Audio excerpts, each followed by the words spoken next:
ইসলাম কতটা সহজ আপনারা শুনলেই বুঝতে পারবেন। এক সাহাবী আল্লাহ রাসূল সাল্লাল্লাহু আলাইহি ওয়া আলিহি ওয়াসাল্লামের কাছে এসে তিনি বললেন, ইয়া রাসূলুল্লাহ হালাকতু ইয়া রাসূলুল্লাহ, হে রাসূল আমি তো শেষ। রাসূল সাল্লাল্লাহু আলাইহি ওয়াসাল্লাম বললেন, ওমা আহলাকা, কি হয়েছে তোমার?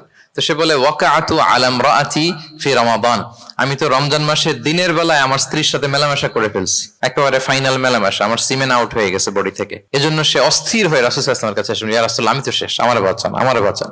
আমি আপনাদেরকে বোঝাচ্ছি হচ্ছে ফ্লেক্সিবিলিটি, ইসলাম যে কতটা ফ্লেক্সিবল এটা আগে মাথায় রাখেন, যে what is the essence of flexibility in ইসলাম।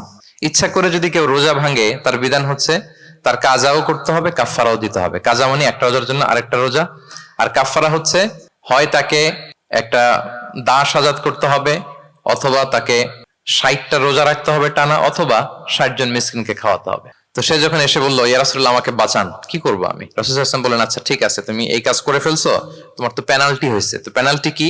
তো বলে যে, রাসূল সাল্লাল্লাহু আলাইহি ওয়াসাল্লাম বললেন যে তুমি একটা দাস আজাদ করে দাও। বলে, ইয়া রাসূলুল্লাহ এই সক্ষমতা আমার নাই, আমি দাস আজাদ করবো কোত্থেকে? আচ্ছা এটা পারবা না, তো তাহলে টানা 60টা রোজা রাখো কাফফারা হিসেবে, টানা 60 দিন রোজা রাখতে হবে, রমজান চলে যাওয়ার পরে 60 দিন রোজা, এটা রাখো। বলে, ইয়া রাসূলুল্লাহ এটাও পারবো না আমি। আচ্ছা এটাও যদি না পারো, তাহলে তুমি 60 জন মিসকিনকে খাবার খাইয়ে দাও। এবার সে বলে, ইয়া রাসূলুল্লাহ খাবারও খাওয়াতে পারবো না আমি, এই সামর্থ্য নাই। কি বিপদ! দাস আজাদ এটাও পারবা না, টানা 60টা রোজা এটাও পারবা না, 60 জন মিসকিনকে খাবার দিবা তাও পারবা না। তো কি আর করা, বসো এক পাশে বসো। বসে আছেন, উনি অন্যান্য কাজ সারতেছেন। হঠাৎ এক ঝুড়ি খেজুর রাসূল সাল্লাল্লাহু আলাইহি ওয়াসাল্লামের কাছে আসলো, এক ঝুড়ি সাদাকার খেজুর। আসার পর রাসূল সাল্লাল্লাহু আলাইহি ওয়াসাল্লাম বললেন, ওই লোকটা কই যে এই কাজ করে ফেলছে? তাকে নিয়ে আসা হলো।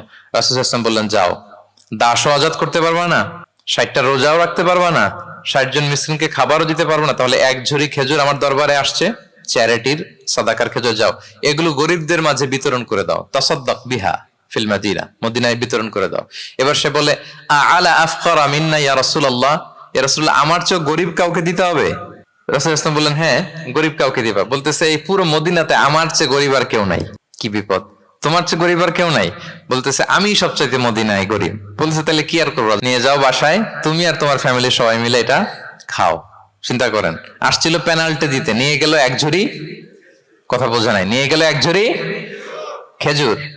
দেখেন what is the flexibility of Islam. ইসলাম কতটা ফ্লেক্সিবল, মানুষের সুবিধা অসুবিধাকে ইসলাম কতটা গুরুত্ব দেয়। আমরা ইসলামকে বোঝানোর ক্ষেত্রে, এক্সপ্লেইন করার ক্ষেত্রে এগুলো মাথায় রাখি না। তাহলে ইসলামের এই যে ফ্লেক্সিবিলিটি যখন কোনো নন মুসলিম দেখে, এই হাদিস যদি কোনো নন মুসলিম পড়ে, আপনি বলেন সে কি আর অন্য ধর্মে থাকতে পারবে? যে একটা ধর্ম এত ফ্লেক্সিবল হয় কি করে, এত ফ্লেক্সিবল? এভাবে আপনি যদি দেখেন যে রাসূল সাল্লাল্লাহু আলাইহি ওয়াসাল্লাম খুব সহজ করে দিন ইসলামকে উপস্থাপন করেছেন।